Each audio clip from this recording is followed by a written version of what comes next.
SIR ইস্যুতে ফের বিরোধীদের নিশানা করেছেন কেন্দ্রীয় স্বরাষ্ট্রমন্ত্রী অমিত শাহ। তিনি বলছেন, অনুপ্রবেশকারীরা তারা কিভাবে ভোটার হতে পারে?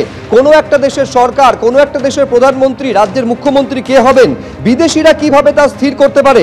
তিনি বলছেন, এসআইআর যদি হয় তাহলে বিরোধীদের জ্বালাটা কোথায়? নির্বাচন কমিশন এসআইআর করে অনুপ্রবেশকারীদের যদি তাড়ায়, ওদের কেন পেটে ব্যথা হচ্ছে? কি বলেছেন কেন্দ্রীয় স্বরাষ্ট্রমন্ত্রী, দেখব। बिहार की सरकार का फैसला कोई घुसपैठिया कर सकता है क्या? करना चाहिए क्या? हमारे लोकतंत्र की मूल बात हमारा चुनाव है और चुनाव के अंदर मूल इकाई मतदाता सूची और मतदाता है।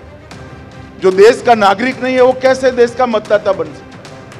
हमारे देश का मुख्यमंत्री कौन, राज्य का मुख्यमंत्री कौन हो, देश का प्रधानमंत्री कौन हो, वो विदेशी नागरिक तय करेंगे क्या? और क्या मिर्ची लगी है उनको? चुनाव आयोग अगर एसआईआर कर मतदाता सूची से घुसपैठिए को निकालता है तो उनके पेट में दर्द क्या है, क्या तकलीफ है? क्योंकि उन्होंने घुसपैठ होने देकर वोट बैंक क्रिएट किया है जिसके आधार पर वो सत्ता पर रहना चाहते हैं। और हम as a Bharatiya Janata party चुनाव आयोग के इस फैसले का स्वागत करते हैं कि पूरे देश में एसआईआर होना चाहिए और चुन कर घुसपैठियों को डिलीट करना। अब आसाम में रुका हुआ है क्योंकि वहां पर भारतीय जनता पार्टी की सरकार आई है। मैं तो बंगाल के मतदाताओं को भी कहना चाहता हूं, अगर बंगाल में घुसपैठ रोकनी है तो इस बार पलट दीजिए दीदी की सरकार, हम घुसपैठ रोक कर बताएं। ममता दीदी तो कह रही हैं कि हम एसआईआर होने ही नहीं देंगे वहां पर। वो तो कहेगी, वो तो संविधान से ऊपर के लोग हैं, संविधान के ऊपर जीते हैं भाई। हम तो संविधान के चार कोने में जीने वाले लोग हैं। এই এসআইআর এর মাধ্যমে অনুপ্রবেশকারীদের খুঁজে বের করে ডিলিট করার কথা যখন কেন্দ্রীয় স্বরাষ্ট্রমন্ত্রী বলছেন, তখন সেই অনুপ্রবেশ ইস্যুতেই কেন্দ্রীয় স্বরাষ্ট্রমন্ত্রীকে ব্যর্থ বলছেন তৃণমূল সাংসদ কল্যাণ বন্দ্যোপাধ্যায়।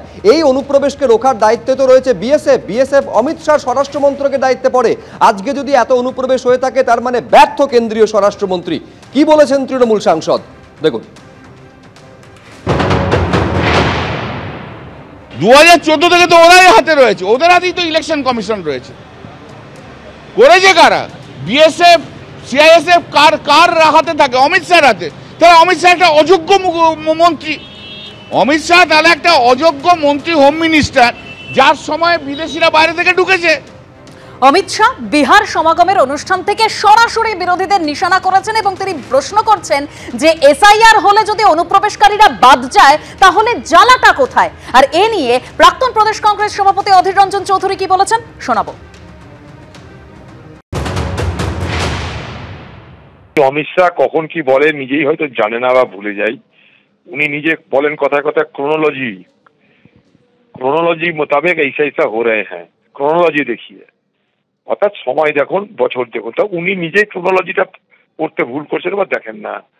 উনি এনআরসি আইন আনলেন, সিএএ আইন আনলেন, আমাদের দেশ থেকে সমস্ত অবৈধদের বাংলাদেশে পাঠাবে বা পাকিস্তানে পাঠাবে, আর ওখানে যারা অত্যাচারিত ধর্মীয় কারণে তাদেরকে সবকে ভারতবর্ষে জায়গা দিবে।